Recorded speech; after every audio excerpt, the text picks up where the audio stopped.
And now let's turn to your weather. Storm alert is moderate, bringing in forewarned meteorologist Daniel McFarland. We had what, over 100 lightning strikes in a matter of minutes? Oh, easily here. With that thunderstorm that came over the city, made its way over the mountains, we saw quite a bit, especially along the rincons. What about tonight and now into tomorrow? Another active day on tap. I think Tucson's mostly done for tonight, so if you're trying to guess the rainfall total for Monsoon Master, you can probably go ahead and put that in. You still have about a month and a half to get those guesses in before it closes out, but we're not done with the rain just yet. I am tracking it mostly outside of the city of Tucson. 3 Point seeing some of the worst of it right now. Sierra Vista, you're in for a little bit of rain, but that thunder you're hearing is likely down towards your south in northern Mexico. It's going to be Nogales, the one spot I'm looking at right now that's seeing the most impact from these storms. Quite a bit of lightning, and as Eric was mentioning before, we did see a ton here in Tucson. Just over about the last half hour in Nogales, they've had about 10 strikes with a whole lot more further down towards the south that they're hearing. And something else I'd like to point out is the rain rate. So right there along River Road, let's go ahead and check out that area closer towards Nogales.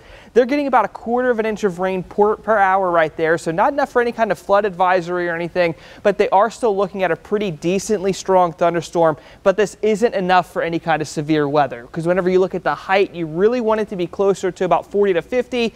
But looking at this, right around 25,000 feet is what we have as far as that storm height's concerned. Now, tomorrow is going to be another day we are looking at a chance of severe weather. I mostly think it's going to be from Sierra Vista over towards the west, with really the spot to keep an eye out for is Sells and Lukeville. Right there along the border with Mexico is where I think we're going to be seeing the strongest storms, and it could be starting off very early in your Sunday, potentially even as early as about lunchtime for some of those spots.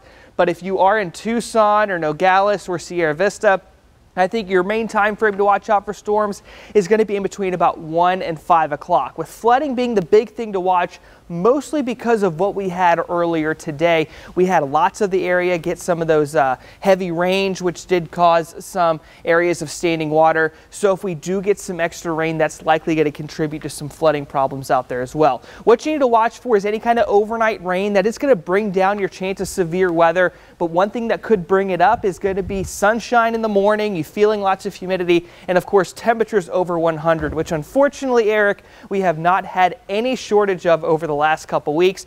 But look at Monday right there. You might be happy to see one day in the double digits for temperature. A nice cool 99 degrees. Time to break out the sweaters as we get the week started. That Monday temperature looks quite foreign after the last month we've had. It really does. About 44 days over 100. Unbelievable. 44 days. Thank you so much, Daniel.